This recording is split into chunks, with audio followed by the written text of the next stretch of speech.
begin. The Cactus League schedule is about to start in about 2 hours or so. Rangers, Royals, Nathan Eovaldi on the mound. We're going to talk about everything that's happening in Rangers camp next on the DLLS Rangers podcast.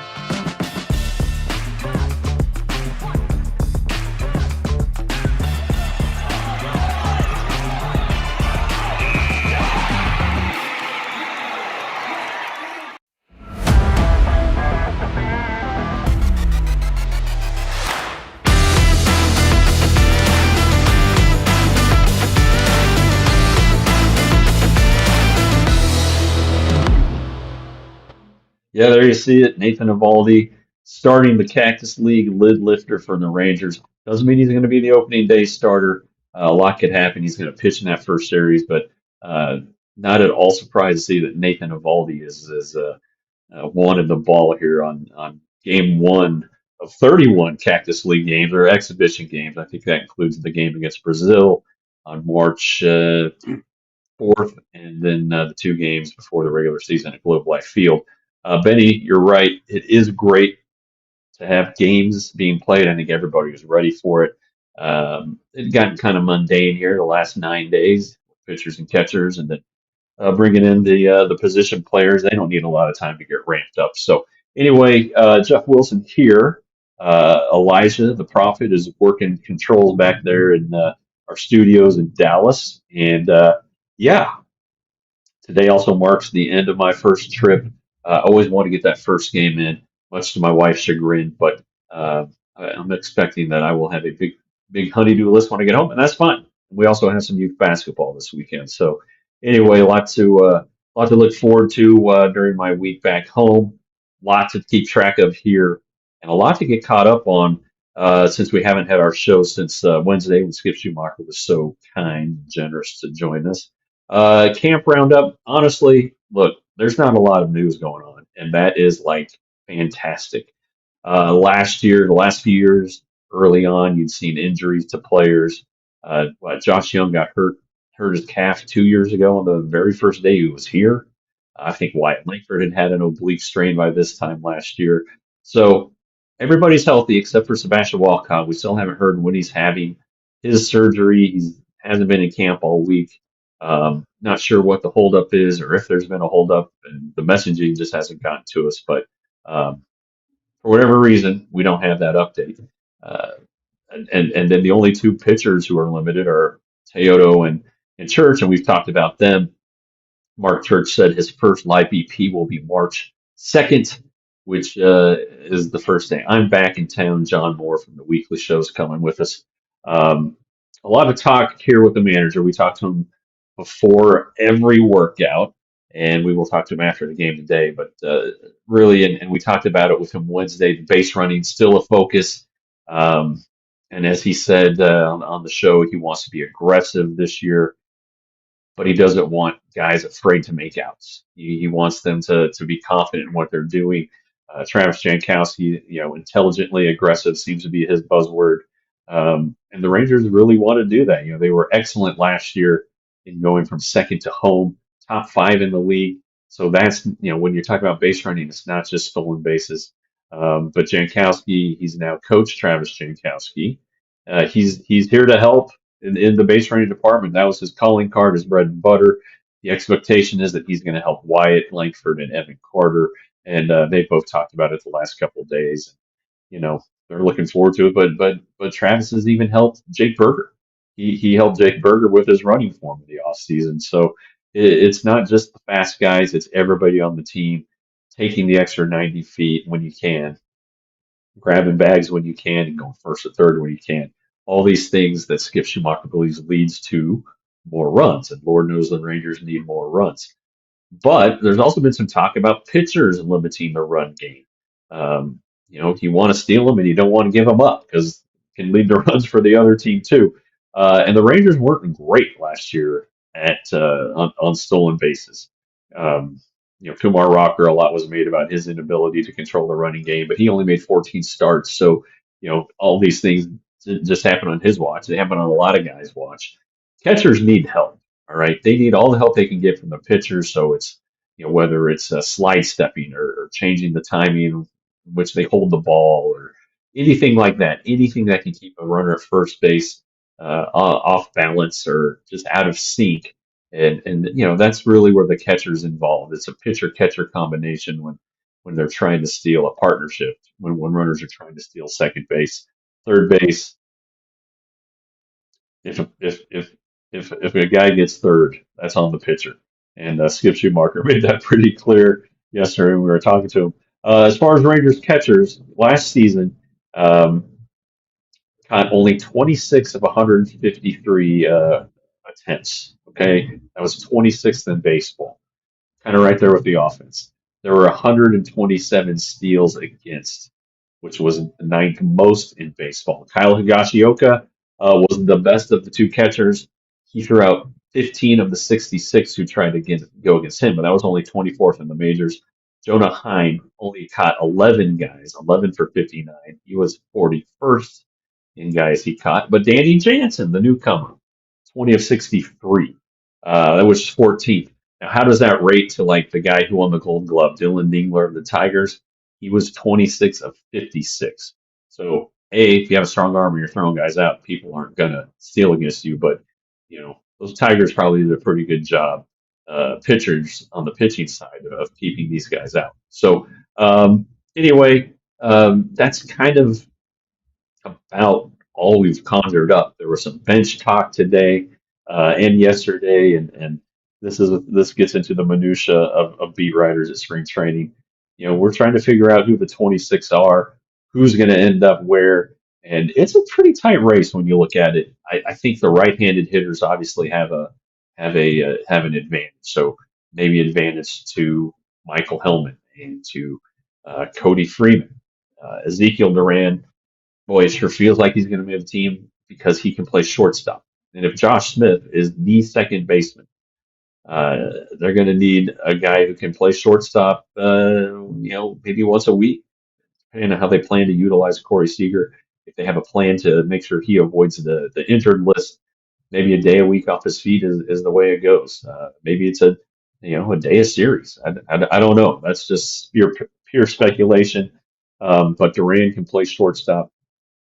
And they haven't really talked, I guess, yet to Josh Smith about if he would like to slide over to shortstop. I know it was a big deal for um, Marcus Simeon to not slide over to shortstop when something was wrong with Corey, and he had to stay at second base. And I think if the Rangers are committed to making Josh Smith their second baseman, he needs to play second base as much as possible. Couple of questions I see popped up real quick. Who's pitching after Evo? Robert Garcia, Cole Winn, Trey Supak, Gavin Collier, and Peyton Gray are the guys. And then there'll be some guys from minor league camp. Dane Acker's on the list, for instance, today, in case something doesn't go right or if a guy can't finish an inning, um, they'll bring in a just in case player, something we'll talk about here in a little bit. Will the Rangers broadcast today's game on the radio? They are not. The radio booth is next to me. It is unoccupied. Zach Bigley, who does the games for Frisco, he's in town, and they are doing the game Saturday and Sunday. Matt Hicks will be in town. Um, don't ask me. It's concerning to me that games aren't at least being webcast. I know Jared's had a beautiful baby girl born, but it seems like they could have asked Zach Bigley to come out here for a couple weeks, and Zach would have done it. I don't know why Zach wouldn't have. So anyway, something they need to work on next year for sure. They need to get back to where everything is back to where fans have access to every game. My opinion, and I'm sure that's opinion shared by you guys and others who aren't in the chat. Shame on them for not being in the chat. Where are we? Oh yeah, so back to this bench talk. And this is one of the things we'll get into a little bit more when we kind of break down what to look for in games. Um, the right-handed hitters have an advantage. I don't know if there would be a left-handed hitter on the bench. Antonio Alejandro Osuna was talked about today a lot. a left-handed hitter, a really good base runner, excellent defensive player. Is there a spot for him on the team? And there might be. There's a role for a guy who is a defensive whiz and can run the bases. You need guys like that late in innings, especially in September, especially in the postseason. But I think the Rangers feel pretty good about their defensive outfield. I think they like Evan Carter in center, and when he's in center, they like uh, Wyatt Langford, who's a dadgum Gold Glove finalist in left field, and Nimmo is capable. They aren't buying into the Mets fans talk about him not being a good defensive player, but he will be in right field, so it'll be a little different. But I think that I don't know that the Rangers are going to be subbing anybody out for defense in the ninth inning of a one-run game in the outfield, or in the infield for that matter. I can't think of is there a better third baseman than Josh Young defensively? Maybe Cody Freeman, but not good enough to get Young out of the game. Seager's Gold Glove finalist. Josh Smith, potentially you do that, but it's not like the Rangers have a ton of seasoned veterans at second base, and then first base. I think Berger's going to be the guy throughout. Now, if Jock Peterson is starting at first base, and he's been working out there, then for sure you would get Jock out of the game late in the games. But in theory, you're going to have Jake Berger on the bench. So anyway, the minutia that will never go away and that we love to talk about as beat writers, and I hope you guys do too, because there's a lot of it. Like today, I asked Skip Schumacher, hey. Uh, if you're going to have 8 guys in the bullpen, how many of them have to go multiple innings? And he was like, yeah, that's a big deal because early on pitch counts for starters are less, and you don't want them thinking that they have to go an extra inning when they might not have it in them. So Cole Wynn's one of those guys. I think if Jake Latz is in the bullpen, Jacob Latz is one of those guys for sure. But then a guy like Cal Quantrill, does he not make the rotation, and the Rangers try to keep him on in the bullpen? Does somebody like Trey Supak, who a lot of people in this organization like, and why not after what he did last summer for Round Rock? Is he a guy? So there's just a lot of ways to look at this. You figure the one inning guys will be, Garcia and Chris Martin for sure. They don't even think about that. I know he'll probably say he can do it, but 3 outs max for that guy. I think Diaz is just a 3 out guy. Not sure about Jacob Junis.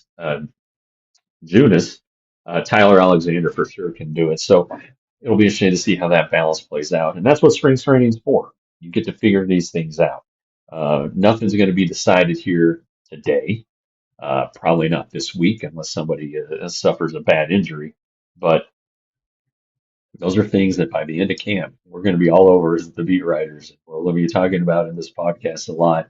And, it's fun to do. It's a fun game to play out. I don't think it's any fun for the manager right now, but it's fun for us, fun for you guys.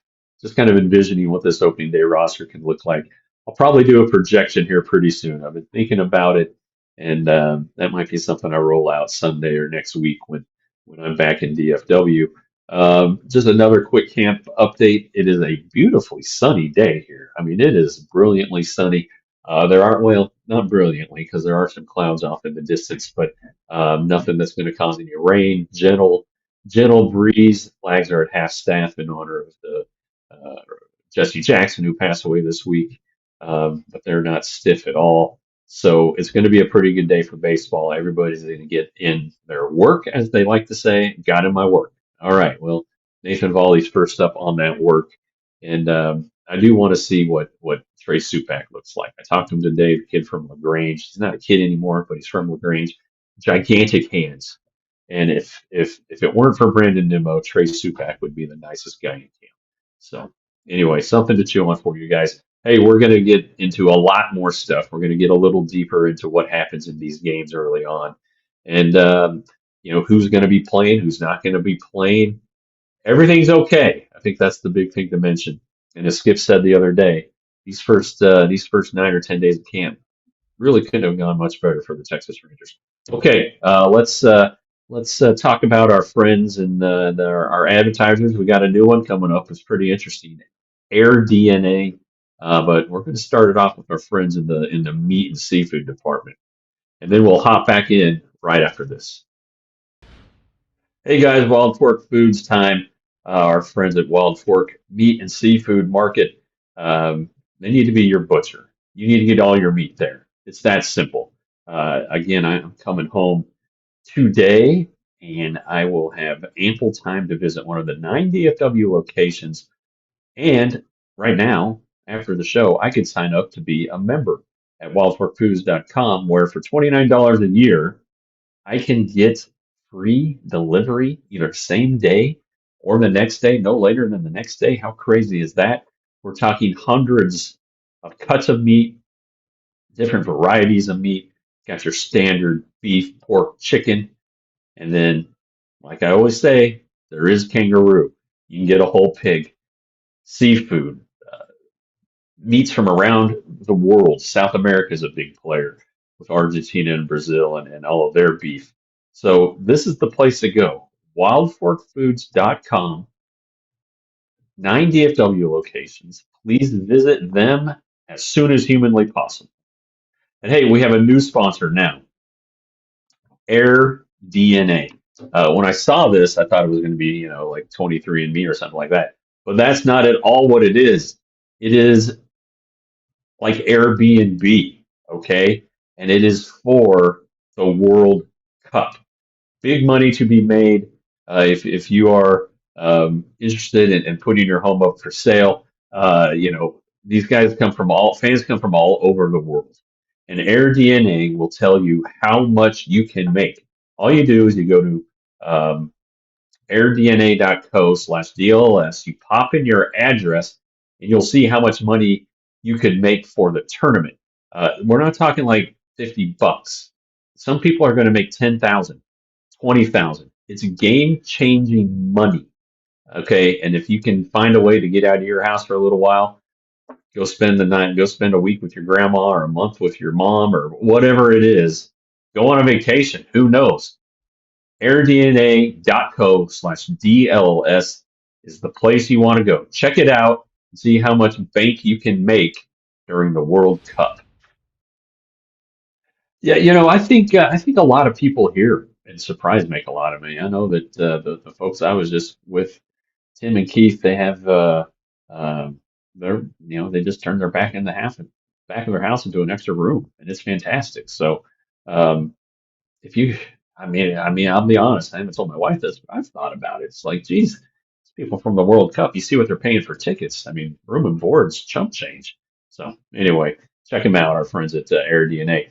Okay, so I have checked out of my Airbnb because I am going home tonight. But like I said, had to get this first game in. And if you're not familiar with spring training, um, you're not prepare yourself because games a lot of times aren't what you think, aren't at all what they look like in the regular season. So guys aren't going to play much.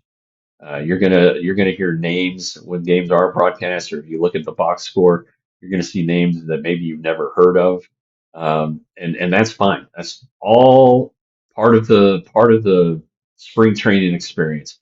So today, the Rangers sent out their lineup bright and early this morning. I think Elijah, you have that. You can take a look there. All right, some regular guys, right? Evan Carter, Corey Seager, Jake Peterson, or Jock Peterson, Jake Berger, Josh Young, Josh Smith, Kyle Gasioka, all on the open day roster. All right. Alejandro Zuna, we just talked about. Hellman, we talked about a little bit, competing for jobs. Um, but these guys right now, you're not going to see any of them playing tomorrow.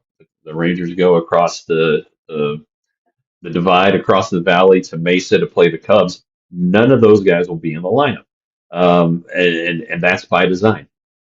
Position players don't play back to back right now, and when they do play, we're talking two at bats, maybe three. Like if they have a 6-run inning and then score two, and there's a chance for a third at bat, they might get that, but no more. They'll be gone by the fourth inning. In most cases, the guys who haven't had their second at bat or their next at bat, they have to linger around a little bit, but. Um, it's not what you think it is. If you're coming out to see Corey Seager play shortstop for 9 innings a day, just prepare yourself and make sure you don't miss the first pitch because he might be out of there before you get your finish your first beer. On the pitching side, Nathan Eovaldi, he is starting. That's cool. He's healthy after the appendectomy in the or not the appendectomy, the sports hernia surgery in the off season. All reports are everything is fine. And he's going to go out there today and give it his all for maybe 2 innings and maybe 30 pitches. That's just part of the buildup. Now, it's hard to pull Nate back. He probably feels like he could throw 75 pitches right now, but it's part of the buildup, part of the big picture, keeping these guys healthy for 162, not just 31 Cactus League games. And then ideally, you do keep him healthy into October, as he was so good in 2023, but he had that injury time off. So anyway, in theory, the paperwork, the blueprint is to not let these guys go too far. So he'll throw, let's say, 2 and 30 today. Next time, 3 and 45. It's a gradual 15 to 20 pitch buildup and 1 inning each time out until the last start when they pull back and just kind of, a tune-up, if you will, for the regular season.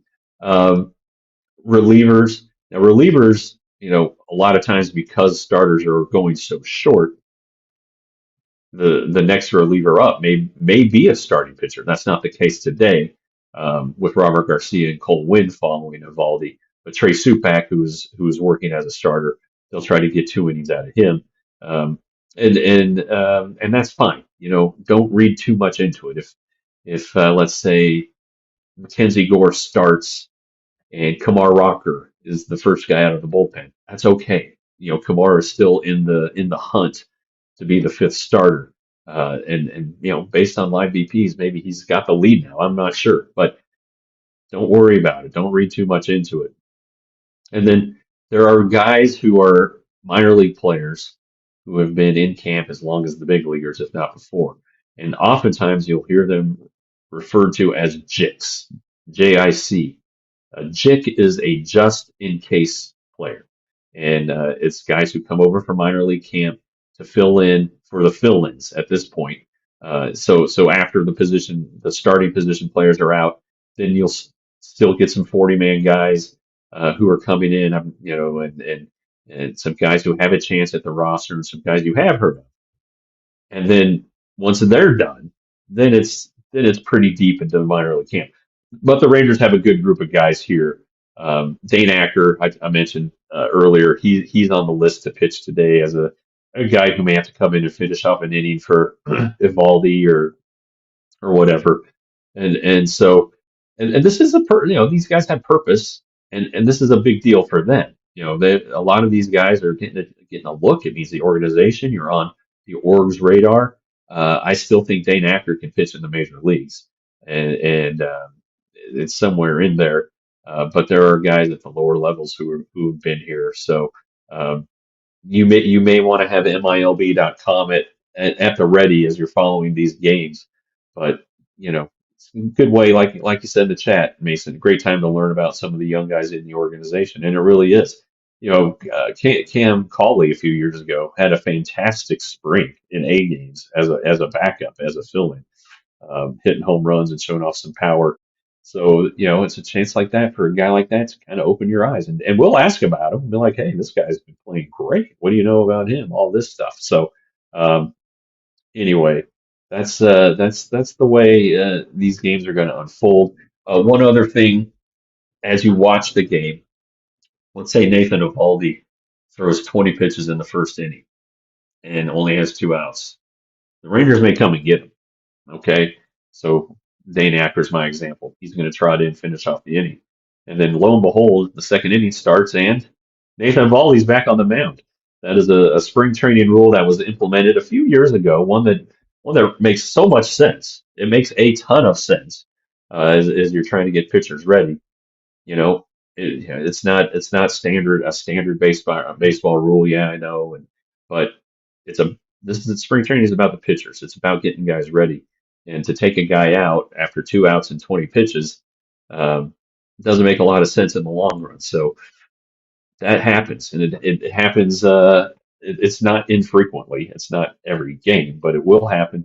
And so just don't be shocked when a Rangers pitcher or a Royals pitcher or whoever doesn't finish an inning and then, oh my God, he's starting the next inning. What's going on here? So anyway, that's kind of the layout for the games. One thing to note that a lot of you guys, and I see Misty, I saw Leon yesterday, and had a little conversation with him. He was on the backfields. The backfield workouts continue even though games have started. The Rangers worked out today. They will work out every day on the backfields, even on game days. Okay, so it changes a little bit. Like home games, you get the full roster of guys. Road games, you'll see the guys who have to travel. For instance, they'll do their work here in most cases. Maybe when they go to Scottsdale or Mesa, they'll hit over there.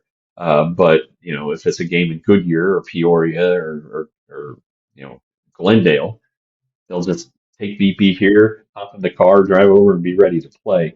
But on those road days, the guys who aren't playing, they stay back, they work out a little bit later. As a reporter, it's a good time to get those guys if you've been missing out on them in the clubhouse or whatever. But fans, you still absolutely can go to the backfields. It is free.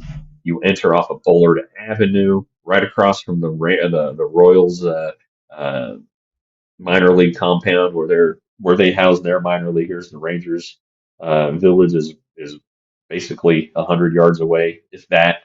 Um, Go in the back, bring your baseball cards, bring your baseballs, get autographs, and again, the access, it's so close. You can carry on a conversation with these guys, and they're generally in a very good mood this time of year. As for Surprise Stadium, seats about, I don't know how many seats it has. I think I've seen it up to 12,000 people in attendance. They have that outfield lawn, and a lot of people like to sit in the outfield lawn, soak in the rays and all that stuff. It's a little bit more affordable. Russ Wells, when the Rangers have night games, how does that affect their workouts? Yeah, it just pushes it back. I would say that today's game is at 1 here. They were on the field by 10 or 10:30, so if it's a 7 o'clock start, maybe they're on the field at between 3 and 4. That's just a trying to remember. We usually get in around 1 o'clock on those days. So, and there are night games. There's a night game next Thursday, not not the upcoming Thursday, the March 5th. There's a night game, and then the last week is all night games except for the last game on that Saturday when they basically just show up and put on some semblance of a uniform and go out and play, swing at every first pitch, and get the heck on the plane and get off to the regular season. So I really like this time of year. I've said it before. It's my favorite time of the year. The people here, the Sun Dancers, who are the volunteers in Surprise, they're so nice. A bunch of retirees out there showing you where to go and selling you hot dogs and helping you park your car. And couldn't be any nicer. The weather, again, generally is very, very nice. I am in a sweatshirt today, but this weekend I think is supposed to be 70 tomorrow, 80 on Sunday, and then I think it's supposed to be like in the 90s over the next 10 days. So um, might be some short weather when I come back with John Moore. So not in the mornings, too cold in the mornings. Um, so keep that in mind too. It is chilly in the mornings. If you go to the backfield in shorts, preparing for it to warm up, you're going to be cold. All right, so bring a jacket or just wear sweats and you know remove them and then start soaking in the sun.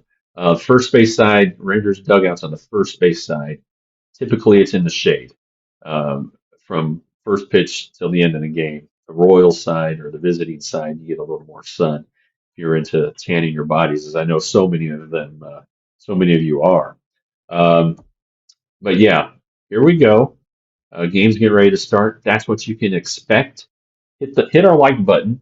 If you haven't subscribed, we're gonna just subscribe for free. We're gonna talk about some other things that we do at DLLS here in a second, and then when we come back, I'm gonna talk about the things that I've liked that I've seen so far in Rangers camp.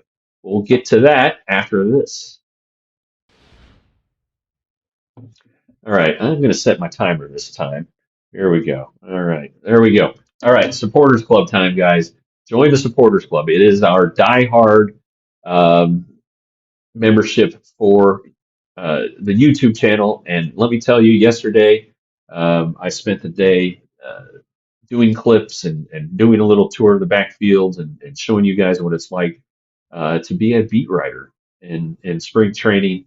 I shot it. Kat's going to put it together. I greatly appreciate her work for that because if I did it, I think everybody would get fired. The company might shut down. It would be that bad. So anyway, it's a very affordable. You go to our YouTube page, which is youtube.com @DLLS underscore sports. You'll see a join button once you get to our homepage. Push that, and that takes you through the process of becoming a member of the supporters club. Again, access to members only videos of Rangers, Mavs, Stars, Cowboys. That's the one I forgot. And then a bunch of emojis, a bunch of sweet, sweet emojis that allow you guys like to flex. You get your badges for being in the supporters club. So let's do that today. And then merch, can't go a show without talking about merch. Store.allcitynetwork.com. I am doubled up on merch. I thought it was going to be tripled up, but I'm doubled up. And as you can see, we're having a sale, the site-wide clear out, maybe a little spring cleaning that's happening. Those are some pretty good shirts. 30% off. Texas 2 remains my favorite. But boy, we have all kinds of shirts, and as you can see, we throw in some colleges in there. Uh, how many Cooper Flag shirts are we up to? About 95 or 100, I think. I'm being facetious, but we have hats. We have all kinds of stuff that's stored at allcitynetwork.com. 30% off. That's a heck of a deal. And sweatshirts, beer mugs, coffee cups, flags, whatever you want, you can get at store.allcitynetwork.com. How am I doing on my timer? It ended. Didn't give me an alert. All right, great. Gonna work on that. Okay, my highlights. I have been watching these guys throw. I have been watching these guys take batting practice, and while we were talking in the first segment, the Rangers were on the field taking BP right before the show started. They had done an infield. It was kind of fun to see, a major league team take infield. So that was good. Anyway, it's always good. Um, to be here early on because you have a chance to meet everybody. And I'll be honest, I haven't met everybody because there are so many players here. There's almost 70 players. And then, I have to go talk to this guy. And then this guy's here, so I got to go talk to him. So sorry, Josh trying to do. I got to put you off until the next day. But I think when you kind of start and look at things, and again, my perspective is a little different because we're talking about media and how things apply to me sometimes selfishly. But my highlights of camp so far, from a player position side, any player, has been Jake Burger. I think he looks terrific. He's been destroying baseballs, and he just seems to be in a really good mood. Now, it's not like he was ever in a bad mood last year, but he's more comfortable. You can just tell he's more comfortable. Last spring, he was the new guy and wasn't quite as comfortable, probably with some of us. Now that changed as the year went along. He was fine with us, and we had a good time. But Jake Berger it just looks good. And again, I'm not a scout. I don't know what I'm looking at. The changes, they're small changes that he's made in his swing, but he seems to be very comfortable with them. His BPs are impressive. It's just the bottom line is that his batting practices are terrific. He's been hitting with another highlight, Josh Young, who again has looked really, really good. He's been hitting the ball hard. And it was interesting when we talked to him the other day about how he said he needs to be obsessed with baseball again, which I thought was a really interesting answer. It's not that he doesn't love the game; he loves it, and probably maybe more than anybody out here, to be perfectly honest with you. But something he got steered away last year a little bit. His attention got diverted away. He was more focused on the day-to-day results rather than sitting back and letting things play out. And if you are a baseball player and you're a regular, you can't worry about everything day to day. You can't worry about an 0 for 4. You can't worry about an 0 for 5. You can't worry about an 0 for 15. you're going to be in the lineup the next day, and things are going to average out. You're going to, if you continue to stick to your process. This is something I know I don't want to sound like Jason Garrett, but it has caught on. Skip Schumacher, he wants these guys to stick with it. He needs them to understand that, this offseason they worked on so many different things. Don't let a couple spring games change that. And then when you get to the regular season, the pitching is going to be different. It's going to be dialed in. It's the same thing though. Don't let two or three bad games, make you panic. Trust the work you did. Trust the work you've done with the coaches. Trust what the coaches are seeing, and that's kind of the message. And what Josh Young was saying when he was talking about getting obsessed with baseball again. Also, he's the player, the union rep, so he's had a little bit to deal with this week. On the pitching side, you get to watch five or six guys throw at one time, and it can be a little overwhelming. You're not sure which ball's headed to which catcher, but I've really enjoyed talking to and listening to Jacob deGrom talk about his work. He's only thrown once in our vision out on the backfield. He threw a bullpen session and didn't really care for it, from what I could tell. At times, he's a terrible critic of himself, but he's thrown in the lab. He wants to get his mechanics to where they're perfect, and that's always been Jacob deGrom. And when the mechanics are right, when he's not flying open, the fastball's better. It has more velocity. It's going where he wants it to go, and he is completely and totally ready to take as much time as it needs this spring to get things right. He probably won't pitch in a game for a while. It may be a week or more.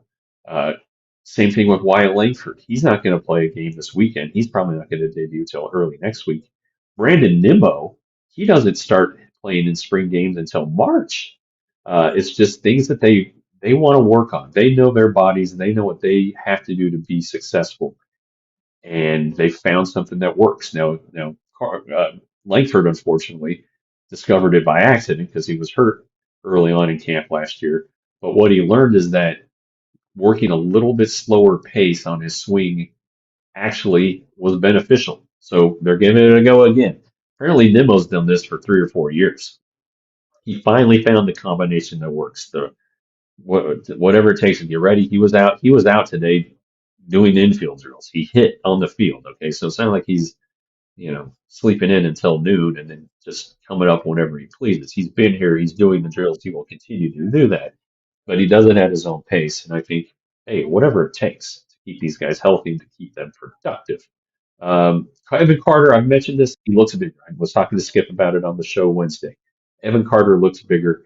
He will be facing left-handed starters. It's harder early though because um, you don't play every day as a position player early on, so he may miss a left-handed starter. But the Rangers were intentional in making sure that whatever live BP groups he was in, that there was a lefty or two throwing to him. So he's going to get his looks. And as Skip said at the winter meetings, and we've talked about it, this big catch 22.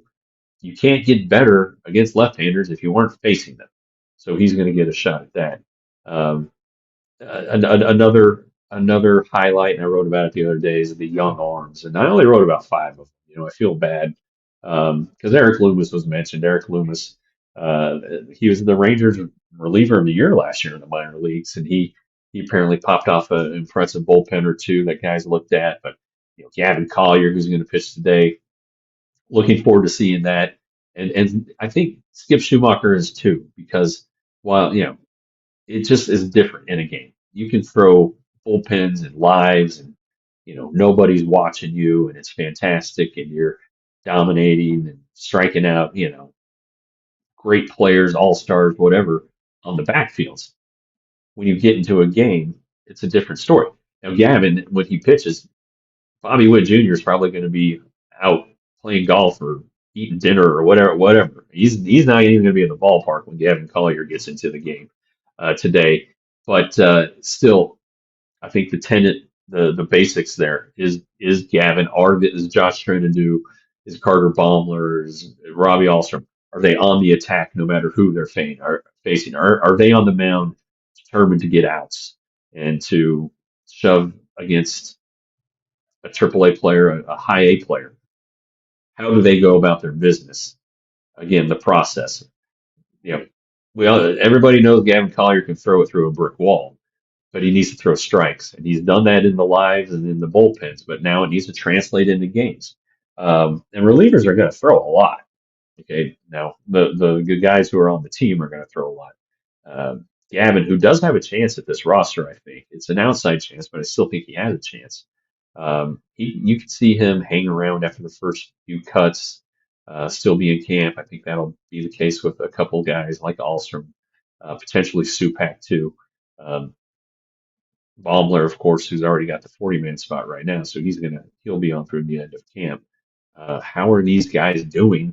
Are they attacking? Are they doing the right things to get results? And so I think that's something to keep in mind about everybody. Are the hitters lining out to second base, or are they getting little, 5-hop rollers into center field? Which one would the team rather have? Well, a lot of times it's the line drive out. So, a couple of things, I guess, related to that second segment to keep looking out for. And then, more highlights.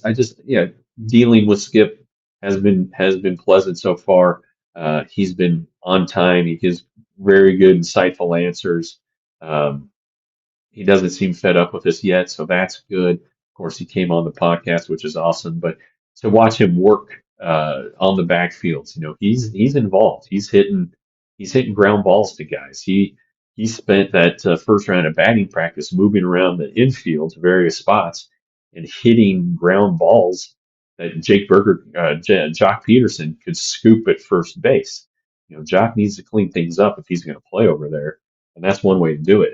And Skip was out there dodging baseballs and all this stuff, making sure that Peterson was getting his work in. So it's been good to see that. And the thing about coaches, other than the manager, we don't see them. We don't see them in the clubhouse at all. It may be they may be going from point A to point B, but they don't have time to stop. They are busy all the time. And this is mostly new staff. I mean, we talked about Travis Jankowski. He's never done this before. He's working his tail off. And Rod Barajas was in there today. First time I'd seen him in the clubhouse in a long time.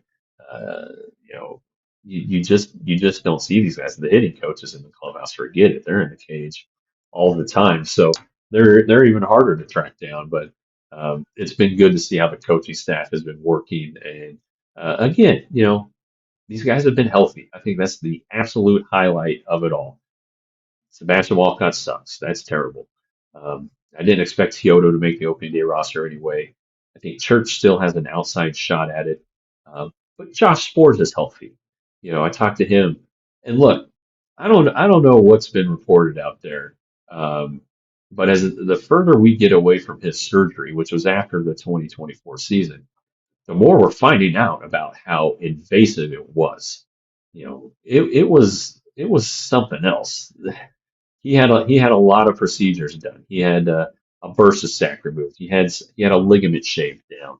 He there were some repairs to the labrum. I mean, to expect him to come back from 9 months after, in 9 months after the surgery was way too optimistic. There were times he said last year he couldn't lift his arm the day after he threw. Well, guess what? He can throw on back-to-back days now. He knows the velocity is coming. The Rangers will need to see it. But Josh Sport's goal is to make the opening day roster. And if he does, I think all of us will be happy because he's a good guy. And if he's healthy, he's good. When he's healthy, he's very, very good. So that's been another highlight. Just seeing him, seeing how much he can perform. Jordan Montgomery, great mood. Another highlight. Just so many highlights. I mean, the ultimate bummer was Walcott, but that's been the only one. So far, so good from the Rangers. Everybody knock on some wood. You never know what happens with a little adrenaline in these games, even though it's not a major league ballpark. There's adrenaline when a guy in another uniform is throwing baseballs at you or is trying to hit the baseballs you're throwing. So we'll see what happens here in the next week, but so far, so good. Also, so far, so good. I think the show's going all right. All right. And no guests makes it a little harder on me. We got one more ad break to talk about some stuff. And then after that, we will back clean up and I will go through the chat and try to answer all your questions. I've been neglecting them here the last couple minutes because I had some bullet points up on my screen. So let's talk Die Hard and then let's talk batting cleanup. Okay, Die Hard memberships, $79.99 a year. That's $6.50 a month. Scan the QR code. Go to alldls.com/intro. Let me make sure that page is still up while we're here. alldls.com/intro. And what do I get? Yep, become a diehard and get a free hat, $59 for 1 year, or become a diehard and get a free T-shirt, 36 for 1 year. I was informed by a diehard who has been out back. She said that it's not entirely free because you have to pay for shipping. Well, guess what? It's like $5, $6, $7, something like that. Do it. What a deal. Where can you get a quality item like that for $8? It's going to be hard to do. Okay, so Die Hard, you get access to all of our stories. That's the key. All of our stories. Not just the ones that we put out for free, which there are very little across our four beats. Cowboys, Mavs, Stars, Texas Rangers. Um, so you get to see everything we're writing, the stuff that's behind the paywall. I posted a story just before the game, just before the show went on the air. It was basically our second segment.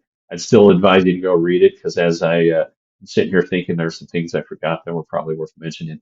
I will still be writing even though I won't be here.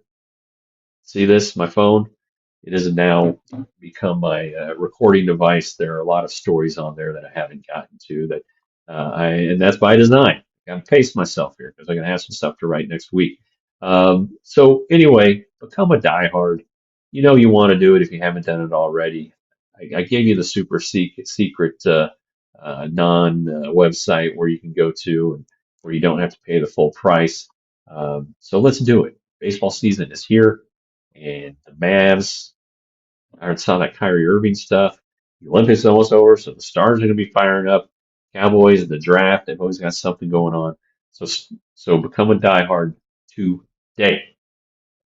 All right, let's bat some cleanup real fast. All right. Oh, and don't forget about the shirt sale. All right. Stored at allcitynetwork.com, 30% off. Go and buy you a shirt. Well, it's all of the stuff. Just go buy all the stuff for 30% off. Okay, batting cleanup. We always try to start with our old friends. And Mitch Garver, old friend Mitch Garver, has signed a minor league deal to return to the Mariners.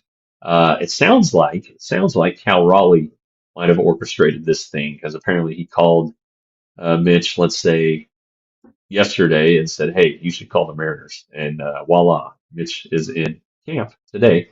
He hasn't, he did not have two good offensive seasons with the Mariners. There's no denying that. He still has some thump in his bat. Not always the best catcher ever, but a good dude. People like to be around him, and we're always happy when old friends like that get back to work. A lot of other, maybe not a lot, but some other catchers have signed on, including Elias Diaz with the Royals. Remember, he was the All-Star Game MVP in 2023, right? He hit that home run, I think in the eighth inning. He was with the Rockies at the time, and ended up putting the National League team ahead, and they won the game. He did not have a great season last year. He bounced around, I think, three different teams, but mostly the Padres. And then Gary Sanchez, the you know not a great defensive player at all. Still can hit some home runs. He was at the Brewers last year. He signed a couple days ago with the Brewers. Speaking of the Brewers, Pat Murphy getting a contract extension. Their manager, who's been so good since joining them, is very well deserved. 3 years, 8.95 million. I hope the Brewers make some good use of that extra 50,000 they're not giving him. Um, didn't see anything about any pocket pancake bonuses or clauses, but this Pat Murphy seems like a pretty good dude. And we talked about the Orioles just a minute ago with Gary Sanchez. Well, they have some problems in their infield. Jordan Westberg, their third baseman, he has a torn UCL. He is not having Tommy John right now or the brace surgery. He's getting what is called a PRP injection, and that is platelet-rich plasma injection into his elbow. He's going to miss all of April at least. And they already have Jackson Holiday hurt because he broke his hamate bone. I think before the first official club full squad workout for them. He's going to open the season on the IL. So they're kind of in scramble mode in Baltimore. Kobe Mayo, who's been a prospect forever, he's probably going to get a nod at third. Blaze Alexander, who was with the Diamondbacks, kind of one of those sneaky trades. He's probably going to help them out here while they wait on whatever happens with Westberg and whenever Holiday can return. But I think ultimately Westberg's going to have the surgery, right? It just seems like all these guys end up having the surgery. There is a union update. Wednesday, they selected unanimously, the players did, Bruce Meyer as their interim chief executive guy. He's also their lead negotiator. So he just got a bump up for Tony Clark, who, um, now that he's not leading the union, probably will need a lawyer for divorce proceedings.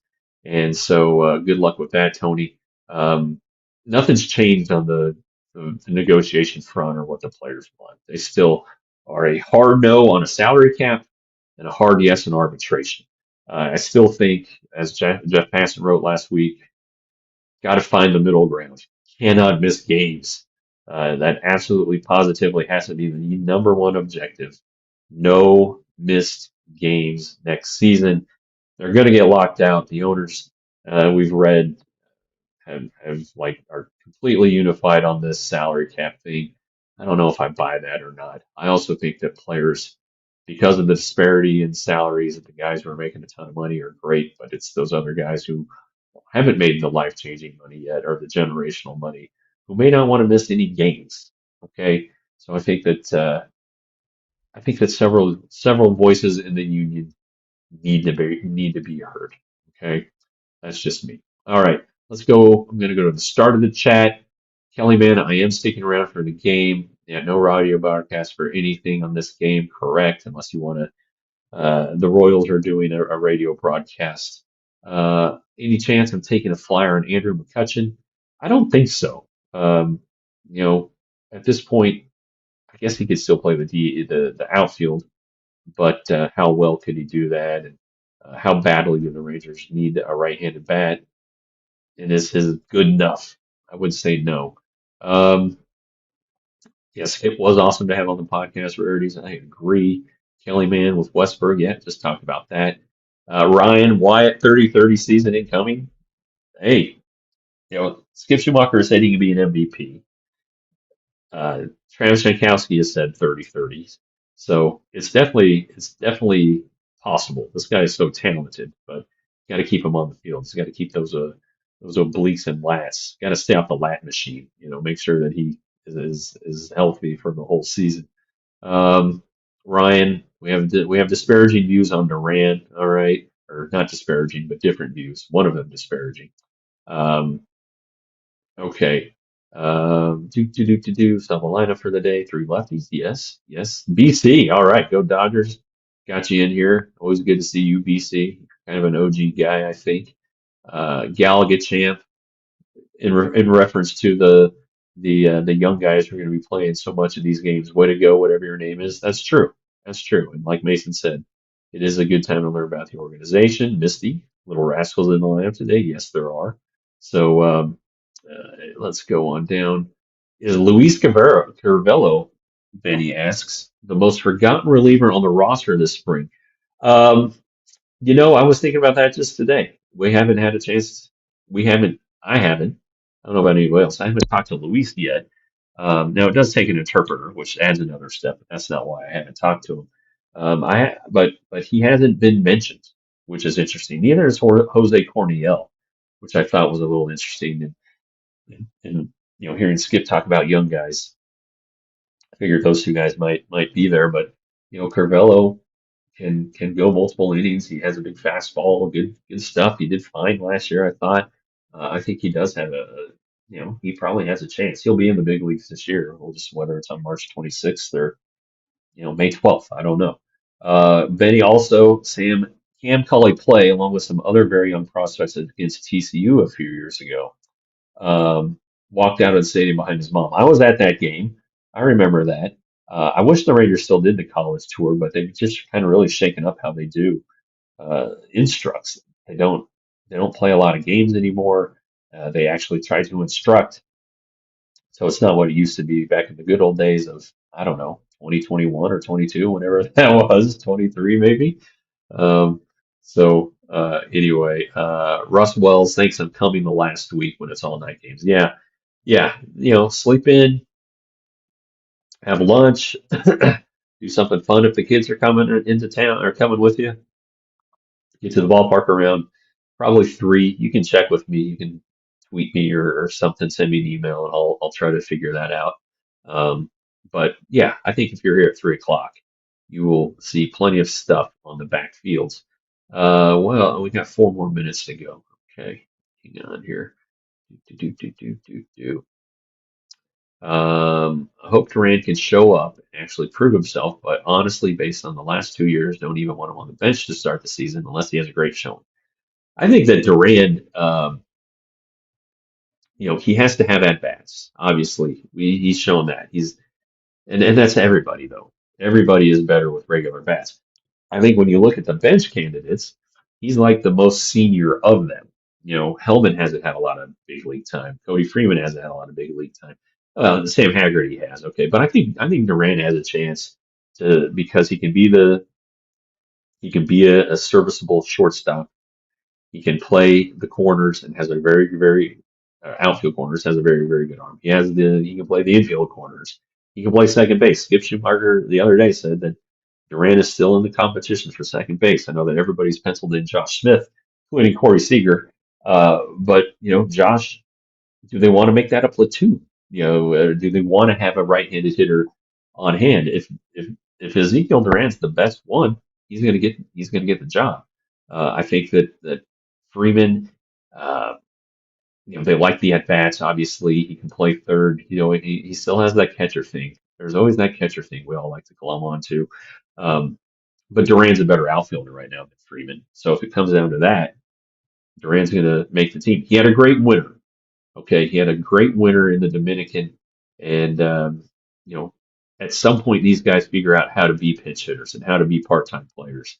And the Rangers haven't brought in a bunch of veteran infielders. You always like to have a veteran who can sit for a week without playing a game and then get put in a game and get 2 hits.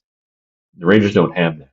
I do think, though, that they're going to utilize their platoon players a lot. Um, and so that's one way for these guys to stay healthy. Get in at bat or two a week, and when you're not playing a game, it helps. Every little bit helps. So I think Duran is going to be on the team. I just do. Um, all about Sports Zone. Darn it, I'm late. I've been busy over the last couple of weeks. Come on, what's going on, Sports Zone? We need you. We need you, baby. Um, we're glad you're here though, late or right on time. ABS challenge in effect today. That is a question. Thank you, Kelly. Man, clean up your punctuation, please.